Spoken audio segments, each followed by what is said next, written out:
ಇರಾನ್ಗೆ last warning ಕೊಟ್ಟಂತಹ America ಇತ್ತ Trump ಹೇಳಿದ್ದೆಲ್ಲ ಸುಳ್ಳು ಹೇಳಲ್ಲ, ಆದ್ರೆ ಈ ರೀತಿ ಸುಳ್ಳನ್ನ ಹೇಳಿದ್ರೆ ಹೇಗೆ ಅಂತ ಇರಾನ್ ಒಂದ್ ಕಡೆ ಆಕ್ರೋಶವನ್ನ ಹೊರಹಾಕ್ತಾ ಇದ್ರೆ, ಇತ್ತ ಟ್ರಂಪ್ ಹೇಳ್ತಾ ಇರೋದು ಸುಳ್ಳು ಹೇಳಲ್ಲ, ನರಕ ಸೃಷ್ಟಿಸಲು ಸಜ್ಜಾಗಿದ್ದಾರೆ. ಇರಾನ್ ಮತ್ತೆ ತಪ್ಪು ಲೆಕ್ಕಾಚಾರ ಮಾಡಬಾರದು, ಹಿಂದೆಂದೂ ಮಾಡದ ದಾಳಿ ಮಾಡಲಾಗುತ್ತೆ ಅಂತ ಟ್ರಂಪ್ ಎಚ್ಚರಿಕೆ ಕೊಡ್ತಾ ಇದೆ. ನಮ್ಮ ಹೋರಾಟ ನಿಲ್ಲಲ್ಲ ಅಂತ ಇರಾನ್ಗೆ ಅಮೆರಿಕ ಒಂದ್ ಕಡೆ ವಾರ್ನ್ ಮಾಡ್ತಾ ಇದೆ. ಇರಾನ್ ಸೋಲನ್ನ ಒಪ್ಪಿಕೊಳ್ಬೇಕು ಅಂತ ಟ್ರಂಪ್ ಹೇಳ್ತಾ ಇದ್ದಾರೆ. ಇತ್ತ ಇಲ್ವಾದ್ರೆ ಇರಾನ್ ಮತ್ತಷ್ಟು ಪರಿಣಾಮ ಎದುರಿಸಬೇಕಾಗುತ್ತೆ ಅಂತ ಟ್ರಂಪ್ ಗಾಢವಾಗಿ ಹೇಳ್ತಿದ್ದಾರೆ. ಇರಾನ್ ಮೇಲೆ ದಾಳಿಗಳನ್ನ ಮತ್ತಷ್ಟು ತೀವ್ರಗೊಳಿಸಬೇಕಾಗುತ್ತೆ. ಇರಾನ್ಗೆ ಮತ್ತೆ ಖಡಕ್ ಎಚ್ಚರಿಕೆಯನ್ನ ಕೊಟ್ಟಿದ್ದಾರೆ ಅಮೆರಿಕ ಅಧ್ಯಕ್ಷ ಡೊನಾಲ್ಡ್ ಟ್ರಂಪ್. ಇರಾನ್ಗೆ ಲಾಸ್ಟ್ ವಾರ್ನಿಂಗ್ ಇದು ಅಂತ ಅಮೆರಿಕ ಡೊನಾಲ್ಡ್ ಟ್ರಂಪ್ ಹೇಳಿಕೆಯನ್ನ ಕೊಡ್ತಾ ಇರೋದು. ನೋಡಿ, ಇರಾನ್ಗೆ ಲಾಸ್ಟ್ ವಾರ್ನಿಂಗ್ ಕೊಡ್ತಾ ಇದ್ದೀನಿ ಅಂತ ಹೇಳಿ, ಆದ್ರೆ ಇತ್ತ ಟ್ರೂತ್ ನಲ್ಲಿ ಹಾಕೊಂಡಿರೋದೆಲ್ಲ ಸುಳ್ಳು ಅಂತ ಇರಾನ್ ನಾನು ಕೂಡ ಪ್ರತಿ ಯುದ್ಧವನ್ನ ಮಾಡ್ತೀನಿ ಅಂತ ಎದುರಾಗಿ ನಿಂತಿದೆ. ಇತ್ತ ಟ್ರಂಪ್ ಹೇಳಿಕೆಯನ್ನ ಈಗ ಕೊಡ್ತಾ ಇರೋದು. ನಾವು ಯಾಕೆ ಸುಳ್ಳು ಹೇಳಲ್ಲ? ನಾವು ಸುಳ್ಳು ಹೇಳೋ ಅವಶ್ಯಕತೆ ಇಲ್ಲ. ನರಕ ಸೃಷ್ಟಿಸೋದಕ್ಕೆ ಇರಾನ್ಗೆ ಇವಾಗ ಸಜ್ಜಾಗ್ತಾ ಇದೆ. ಇರಾನ್ ಮತ್ತೆ ತಪ್ಪು ಲೆಕ್ಕಾಚಾರ ಮಾಡಬಾರ್ದು. ಈ ವಿಚಾರದಲ್ಲಿ ಹಿಂದೆಂದೂ ಮಾಡದೇ ಇರುವಂತಹ ದಾಳಿಯನ್ನ ಮಾಡ್ತೇವೆ. ಅಂದ್ರೆ ಈಗ ಈವರೆಗೂ ಏನ್ ನೀವು ಇರಾನ್ ದಾಳಿ ನೋಡಿದ್ರಿ, ಇದಕ್ಕಿಂತ ಭೀಕರವಾದಂತಹ ದಾಳಿಯನ್ನ ನಾವು ನಿಮ್ಮ ಮೇಲೆ ಮಾಡ್ತೇವೆ. ನಮ್ಮ ಹೋರಾಟ ಯಾವತ್ತೂ ನಿಲ್ಲಲ್ಲ ಅಂತ ಇರಾನ್ಗೆ ಅಮೆರಿಕ ವಾರ್ನ್ ಮಾಡ್ತಾ ಇದೆ. ಇತ್ತ ಇರಾನ್ ಕೂಡ ಅಷ್ಟೇ ಒಂದು ನಿಟ್ಟಿನಲ್ಲಿ ನಾವು ಕೂಡ ಯಾವುದೇ ರೀತಿ ನೀವು ಏನು ಯುದ್ಧವನ್ನ ಮಾಡ್ತೀರೋ ಅದಕ್ಕೆ ಪ್ರತ್ಯುತ್ತರವಾಗಿ ನಾವು ಕೂಡ ಪ್ರತಿ ಯುದ್ಧವನ್ನ ಮಾಡ್ತೇವೆ ಅಂತ ಹೇಳಿ ಇರಾನ್ ಕೂಡ ಅಷ್ಟೇ ಎದುರಾಳಿಯಾಗಿ ನಿಲ್ತಾ ಇದೆ, ಸ್ಪರ್ಧೆಯನ್ನ ಮಾಡ್ತಾ ಇದ್ದಾರೆ ಅನ್ನೋ ಲೆಕ್ಕಾಚಾರದಲ್ಲಿ ಇದೆ ಇದು ಯುದ್ಧ. ಇರಾನ್ಗೆ ಅಮೆರಿಕ ಒಂದ್ ಕಡೆ ವಾರ್ನ್ ಮಾಡ್ತಾ ಇದ್ರೆ, ಇರಾನ್ ಸೋಲನ್ನು ಕೂಡ ಒಪ್ಪಿಕೊಳ್ಳೋದಿಲ್ಲ ಅಂತ ಟ್ರಂಪ್ ಹೇಳ್ತಾ ಇದ್ದಾರೆ. ಇದ್ರ ಬಗ್ಗೆ ಹೆಚ್ಚಿನ ಮಾಹಿತಿಯನ್ನ ಕೊಡೋದಕ್ಕೆ ನಮ್ಮ ಪ್ರತಿನಿಧಿ ಶಿವು ಸಂಪರ್ಕಕ್ಕೆ. ಶಿವು, ಈಗ ಟ್ರಂಪ್ ಹೇಳಿಕೆ ಒಂದ್ ಕಡೆ ಟ್ರೂತ್ ನಲ್ಲೇ ಹಾಕೊಂಡಿದ್ದು, ನಾವು ಇರಾನ್ ಜೊತೆ ಮಾತುಕತೆ ಮಾಡ್ತಾ ಇದ್ದೇವೆ, ಸಂಧಾನದಲ್ಲಿದ್ದೇವೆ ಅಂತೆಲ್ಲ ಹೇಳ್ಕೊಂಡು ಕದನ ವಿರಾಮವನ್ನ ಕೂಡ ಅಂದ್ರೆ ಯುದ್ಧ ವಿರಾಮವನ್ನ ಕೂಡ ಘೋಷಣೆ ಮಾಡಿದ್ರು 5 ದಿನಗಳ ಕಾಲ.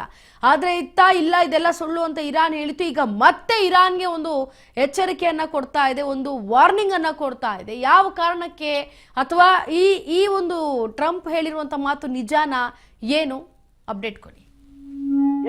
ಇಂಚರ ಟ್ರಂಪ್ ಯಾವ ಮೊದಲನೇ ದಿನ ಯಾವಾಗ ಟ್ರೂತ್ ನಲ್ಲಿ ಪೋಸ್ಟ್ ಮಾಡ್ತಾರೆ, ಆ ದಿನದಿಂದಲೂ ಕೂಡ ಇರಾನು ಈ ಒಂದು ಸಂಧಾನದ ಮಾತುಕತೆ ಏನು ನಾವು ಮಾತಾಡ್ತಾ ಇದ್ದೀವಿ, ಈ ಕದನ ವಿರಾಮವನ್ನು ಘೋಷಿಸಿದೀವಿ, ಅದಕ್ಕೆ ಒಳ್ಳೆ ಡೆವಲಪ್ಮೆಂಟ್ ಆಗ್ತಾ ಇದೆ, ಅದನ್ನ ಇರಾನ್ ಕಡೆಯಿಂದನೂ ಕೂಡ ಒಳ್ಳೆ ಪ್ರತಿಕ್ರಿಯೆಗಳು ಬರ್ತಾ ಇದೆ, ಅಮೆರಿಕಾಗೆ ಒಳ್ಳೆ ಗಿಫ್ಟ್ ಕೊಡ್ತಾ ಇದ್ದಾರೆ ಅಂತೇಳಿ ಏನ್ ಹೇಳ್ಕೊಳ್ತಾ ಇದ್ರು, ಇದೆಲ್ಲವೂ ಕೂಡ ಮೊದಲನೇ ದಿನದಿಂದಲೂ ಸಾರಾ ತಗಟಾಗಿ ತಿರಸ್ಕಾರ ಮಾಡ್ತಾ ಬರ್ತಾ ಇದ್ದಂಥದ್ದು ಇರಾನ್ನ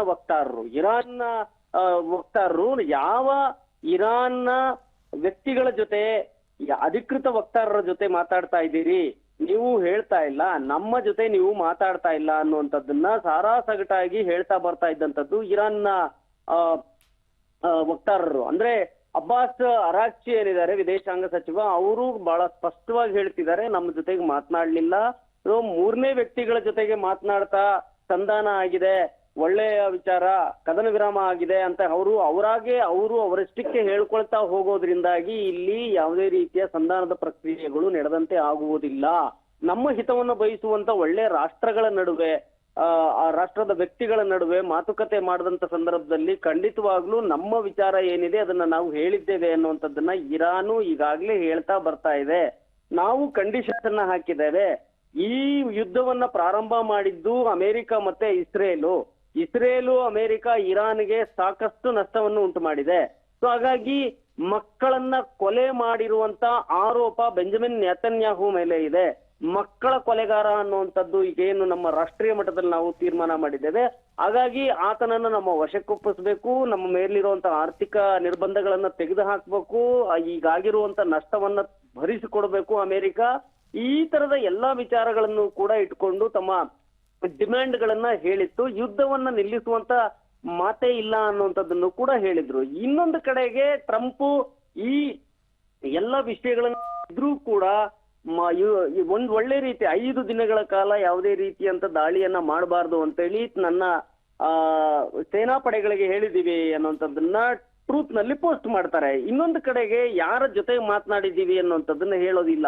ಯಾಕೆ ಹೇಳೋದಿಲ್ಲ ಅಂತ ಹೇಳಿದ್ರೆ ಹೇಳಿದ್ರೆ ಅವರ ಕೊಲೆ ಆಗ್ಬಹುದು ಅಂತ ಹೇಳ್ತಾರೆ.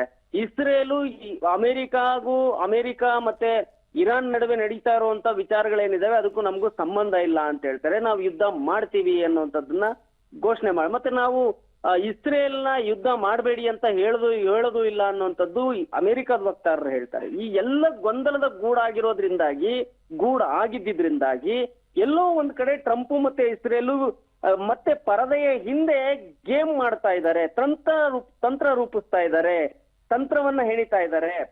ಈಗಾಗ್ಲೇ ನೀವು ನೋಡಬಹುದು ಇಂತರ ನೀವು ಸೋಲನ್ನ ಒಪ್ಪಿಕೊಳ್ಳಿ, ಇಲ್ಲ ಅಂದ್ರೆ ಅತಿ ಘೋರವಾದಂತಹ ಒಂದು ಪರಿಣಾಮವನ್ನ ಎದುರಿಸಬೇಕಾಗುತ್ತೆ ಅನ್ನುವಂಥದ್ದನ್ನ ಮತ್ತೆ ಈಗ ಟ್ರಂಪ್ ಹೇಳಿರುವಂತದ್ದು. ಈ ಟಂಪ ಅಂತಕ್ಕಂತ ವ್ಯಕ್ತಿ ಟ್ರಂಪ್ ಏನಿದ್ದಾರೆ ಒಂದ್ ರೀತಿಯಲ್ಲಿ ಟಂಪ ರೀತಿಯಲ್ಲೇ ಆಗೋಗಿದ್ದಾರೆ. ಆ ಡೊನಾಲ್ಡ್ ಟ್ರಂಪ್ ಯಾವಾಗ ಏನು ಈ ಮಾತನಾಡ್ತೀವಿ ಅನ್ನುವಂಥದ್ದೇ ಗೊತ್ತಾಗ್ತಾ ಇಲ್ಲ. ಒಂದು ಕಡೆಗೆ ನೀವು ಸಂಧಾನಕ್ಕೆ ಮಾತುಕತೆ ಮಾಡಿ ಅಂತ ಏನು ಪಾಕಿಸ್ತಾನದವರನ್ನ ಆಮಂತ್ರಣ ಮಾಡುವಂಥದ್ದು, ಅವ್ರ ಜೊತೆಗೆ ಮಾತನಾಡುವಂಥದ್ದು, ಈ ಎಲ್ಲ ಬೆಳವಣಿಗೆಗಳನ್ನ ನೋಡಿದ್ರೆ ಒಟ್ಟು ನೀವು ಸೋತಿದ್ದೀರಿ ಅಂತ ಒಪ್ಕೋಬೇಕು, ಇಲ್ಲ ಅಂತಂದ್ರೆ ಮತ್ತೆ ಬಾಂಬ್ಗಳನ್ನ ಹಾಕ್ತೀವಿ ಅನ್ನುವಂಥದ್ದು. ಬಾಂಬ್ಗಳನ್ನ ಹಾಕೋದ್ರಿಂದಾಗಿ ಮತ್ತೆ ಜಗತ್ತಿನ ಎಲ್ಲಾ ರಾಷ್ಟ್ರಗಳ ದೃಷ್ಟಿಯಲ್ಲಿ ಟ್ರಂಪ್ ವಿಲನ್ ಆಗ್ತಾರೆ, ಮತ್ತೆ ಅಮೆರಿಕದ ದೃಷ್ಟಿಯಲ್ಲೂ ಕೂಡ ವಿಲನ್ ಆಗ್ತಾರೆ. ಸೊ ಹೀಗಾಗಿ ಏನ್ ಮಾಡ್ಬೇಕು ಅಂತ ಗೊತ್ತಿಲ್ದಿರ ಮೊದಲನೇ ಒಂದ್ 5 ದಿನ ಬಿಟ್ಟು ನೋಡೋಣ, ಆಮೇಲೆ ನೀವು ಶರಣಾಗಿ ಇಲ್ಲ ಅಂತ ಹೇಳಿದ್ರೆ ಪರಿಣಾಮ ಎದುರಿಸಿ ಅನ್ನುವಂತ ಒಂದು ಸ್ಥಿತಿಗೆ ಹೋಗೋಣ ಅಂತ ಏನಾದ್ರು ಯೋಚನೆ ಮಾಡಿದಾರ? ಈ ಎಲ್ಲಾ ಅಂಶಗಳನ್ನು ಇಟ್ಕೊಂಡು ನೋಡೋದಾದ್ರೆ ಒಟ್ಟು ಇರಾನ್ ಏಕಪಕ್ಷೀಯವಾಗಿ ನಾವು ಏನು ದಾಳಿ ಮಾಡ್ತಾ ಇಲ್ಲ, ನಾವು ಪ್ರತಿದಾಳಿಯನ್ನ ಮಾಡ್ತಿದೀವಿ ಅಂತ ಹೇಳ್ತಾ ಇದ್ದಾರೆ. ಅಮೆರಿಕ ನಿಮಗೆ ಚಾನ್ಸ್ ಅನ್ನ ಕೊಡ್ತಾ ಇದ್ದೀವಿ, ಶರಣಾಗಿ ಒಪ್ಕೊಳ್ಳಿ, ಸೊ ಹಾರ್ಮುಜ್ ಜಲಸಂಧಿಯನ್ನ ನಾವಿಬ್ರು ಕೂಡ ನಿಯಂತ್ರಣ ಮಾಡೋಣ. ಈ ರೀತಿಯಲ್ಲಿ ಹಲವು ಅಂದ್ರೆ ನಾನು ಗೆದ್ದಿದ್ದೇನೆ, ನಾನು ದೊಡ್ಡಣ್ಣನಿದ್ದೇನೆ, ನೀವು ಒಪ್ಪಿಕೊಳ್ಳಲೇಬೇಕು, ಇಲ್ಲಾಂದ್ರೆ ಮತ್ತೆ ನಿಮ್ಮನ್ನ ಪರಿಣಾಮ ಎದುರಿಸ್ತೀವಿ ಅನ್ನುವಂತ ರೀತಿಯಲ್ಲಿ ಈಗ ಹೋಗ್ತಾ ಇರೋದ್ರಿಂದಾಗಿ ಮತ್ತಷ್ಟು ಪರಿಸ್ಥಿತಿ ಬಿಗಡಾಯಿಸಿದೆ ಅಂತಾನೆ ಹೇಳ್ಬಹುದು. ಈಗೇನು ವಾರ್ನ ಕದನ ವಿರಾಮವನ್ನ ಘೋಷಣೆ ಮಾಡ್ತಿದ್ದಂತೆ ಷೇರು ಮಾರುಕಟ್ಟೆ ಆಗ್ಲಿ ಮತ್ತೆ ಬೇರೆ ಎಲ್ಲರೂ ಕೂಡ ಒಂದು ಮಟ್ಟ ಚೇತರಿಸ್ಕೊಂಡಿತ್ತು. ಎಲ್ಲಾ ದೇಶಗಳು ನಿಟ್ಟುಸಿರನ್ನ ಬಿಟ್ಟಂತಾಗಿತ್ತು. ಆರ್ಥಿಕತೆ ಕೂಡ, ಜಗತ್ತಿನ ಆರ್ಥಿಕತೆ ಕೂಡ ಒಂದು ಸ್ವಲ್ಪ ಮಟ್ಟಿಗೆ ಚೇತರಿಸ್ಕೊಳ್ಳುವಂತ ಹಂತಕ್ಕೆ ಬಂದಿತ್ತು. ಆದ್ರೆ ಇವತ್ತು ಕೊಡ್ತಿರುವಂತ ಹೇಳಿಕೆಗಳನ್ನ ನೋಡಿದ್ರೆ ಮತ್ತೆ ಈ ಯುದ್ಧ ನಿಲ್ಲೋದಿಲ್ಲ, ಮತ್ತೆ ಇದು ಸಮಸ್ಯೆ ಮತ್ತೆ ದೊಡ್ಡ ಮಟ್ಟದ ಪರಿಣಾಮಗಳು ಹೋಗುತ್ತೇನೋ ಅಂತ ಹೇಳುವಂತ ಭಾವನೆ ಈಗ ಬರ್ತಾ ಇರುವಂತದ್ದು. ಯುದ್ಧ ಇಸ್ರೇಲ್ ಕೂಡ ನಾವ್ ಯಾವುದೇ ಕಾರಣಕ್ಕೆ ಯುದ್ಧ ನಿಲ್ಲಿಸೋದಿಲ್ಲ ಅಂತ ಹೇಳ್ತಾರೆ. ಆದ್ರೆ ಇನ್ನೊಂದ್ ಕಡೆ ಇರಾನು ಅತ್ಯಂತ ಪ್ರಬಲವಾದಂತ ಒಂದು ಅಸ್ತ್ರಗಳನ್ನ ಈಗ ನಾವು ತೆಗಿಬೇಕಾಗತ್ತೆ. ನಿಮ್ಮ ರೆಸ್ಟೋರೆಂಟ್ಗಳು, ನಿಮ್ಮ ಪ್ರವಾಸೋದ್ಯಮ ಸ್ಥಳಗಳು, ನಿಮ್ಮ ಕಮಾಂಡರ್ಗಳು ಎಲ್ಲೆಲ್ಲಿದ್ದಾರೆ, ನಿಮ್ಮ ಸೇನೆ ಎಲ್ಲೆಲ್ಲಿದೆ, ಈ ಎಲ್ಲವೂ ನಮ್ಮ ನಿಗಾದಲ್ಲಿದೆ. ಪ್ರಪಂಚದ ಯಾವುದೇ ಒಂದು ಮೂಲೆಯಿಂದ ನಾವು ದಾಳಿ ನಡೆಸುವಂತ ಕ್ಷಮತೆಯನ್ನ ಹೊಂದಿದ್ದೇವೆ. ಸೊ ಹಾಗಾಗಿ ನಾವು ಕೂಡ ಹೋರಾಟವನ್ನ ಮುಂದುವರಿಸ್ತೀವಿ ಅನ್ನುವಂತ ಸಂದೇಶವನ್ನ ಈಗ ಕೊಡ್ತಾ ಇರೋದು. ಈ ಜಾಗತಿಕ ಮಟ್ಟದಲ್ಲಿ ಇವತ್ತಿನ ಬೆಳವಣಿಗೆ ನೋಡೋದಾದ್ರೆ so America we are giving a last warning ಅನ್ನುವಂಥದ್ದನ್ನ ಹೇಳ್ತಾ ಇದ್ರೆ, ಇರಾನು ಕೂಡ ನಾವು ಕಟ್ಟೆಚ್ಚರಿಕೆಯನ್ನ ಕೊಡ್ತಾ ಇದ್ದೇವೆ, ನಾವು ಕೂಡ ಎಲ್ಲ ರೀತಿಯಲ್ಲೂ ಕೂಡ ಸನ್ನದ್ಧರಾಗಿದ್ದೇವೆ ಅಂತ ಹೇಳ್ತಾರೆ.